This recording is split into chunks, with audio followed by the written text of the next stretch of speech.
ഇപ്പൊ നമ്മൾ സാധാരണ യൂസ് ചെയ്യുന്ന വാക്കുകളാണ് മെഡിറ്റേഷൻ.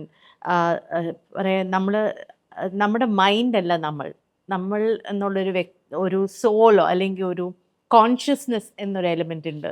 അപ്പൊ ഇതിലൊന്നും വിശ്വസിക്കുന്നില്ല എന്നാണ് പറയുന്നത്. ഇന്നിപ്പോൾ അങ്ങനല്ല, ഇത് ഇങ്ങനെ അല്ല ഞാൻ മനസ്സിലാക്കുന്നത്. ആഹാ. ഞാൻ ഇന്ന് എവല്യൂഷണറി ആയിട്ടാണ് ലോകത്തിനെ ഞാൻ മനസ്സിലാക്കുന്നത്, പരിണാമപരമായിട്ടാണ്.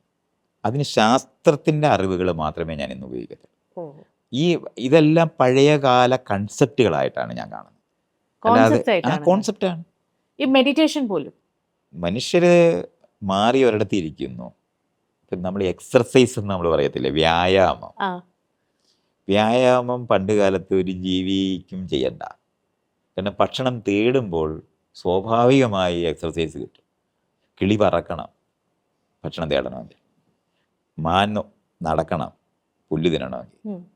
കടുവ ഓടണം മാനിനെ പിടിക്കണമെന്നുണ്ടെങ്കിൽ, മനുഷ്യർ കുത്തിക്കുഴച്ച് മണ്ണിനകത്തു നിന്ന് ട്യൂബേഴ്സും തേടി നടന്ന് സാധനങ്ങൾ കണ്ടെത്തുകയും പഴങ്ങൾ കണ്ടെത്തുകയും ഓടി മൃഗങ്ങളെ പിടിക്കുകയും ചെയ്യേണ്ടതുണ്ട്.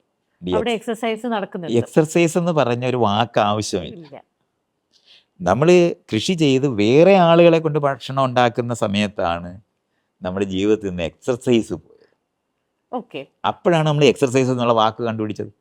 ഓക്കെ. അപ്പോൾ ആ എക്സർസൈസ് ആവശ്യമാണോ എന്ന് ചോദിച്ചാൽ ഇപ്പൊ ജീവിതം ആവശ്യം. ഇപ്പം ആവശ്യമാണ്. അതുപോലെ മെഡിറ്റേഷൻ മെഡിറ്റേഷൻ അത്രേ അർത്ഥമേ ഉള്ളൂ. നമ്മൾ മാറിയിരിക്കും, നമ്മളൊരു വിശ്രമിച്ചിരിക്കുന്ന ഒരു അധ്വാനം കഴിഞ്ഞിട്ട് മാറിയിരിക്കുന്ന സമയത്ത് നമ്മളൊരു സെൽഫ് റിഫ്ലക്ഷൻ നടത്തിയിട്ടാണ് ഇരിക്കുന്നത്. ഇത് നമ്മൾ സ്വാഭാവികമായിട്ട് ചെയ്തിരുന്നതാണ്. ഒരു വഴക്കിട്ടാൽ പോലും നമ്മൾ കോലായി പോയിരിക്കുന്നവരായിരുന്നു.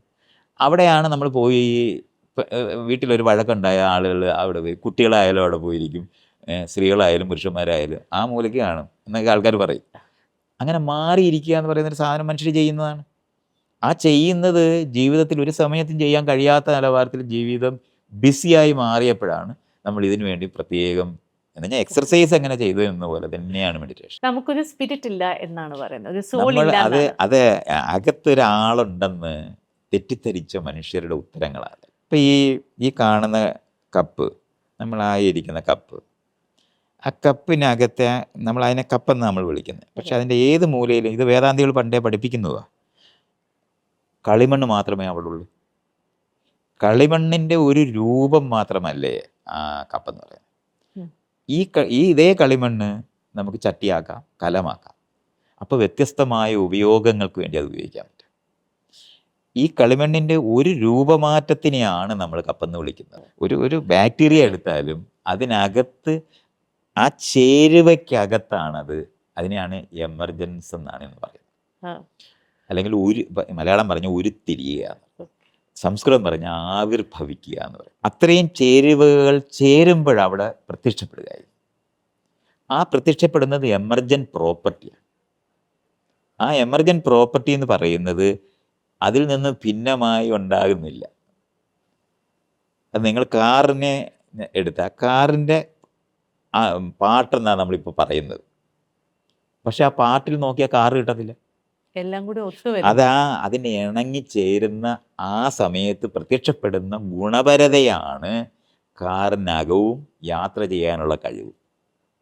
അപ്പൊ ബേസിക്കലി നമ്മൾ മനസ്സ്, ശരീരം, ഊർജം ഇതിനെ ഒന്നും സെപ്പറേറ്റ് ആയിട്ട് അങ്ങനെ സെപ്പറേറ്റ് ആക്കാൻ ഒരിക്കലും കഴിയില്ല. അങ്ങനെ സെപ്പറേറ്റ് ചെയ്യാൻ പറ്റുമെന്ന് മനുഷ്യർ തെറ്റിദ്ധരിച്ചത് കൊണ്ടാണ് മരിച്ചു പോകും എന്ന് നമ്മൾ പറയുന്നത്. വാക്കിനകത്ത് നമ്മളിപ്പോഴും അങ്ങനെ പറയുന്നത്.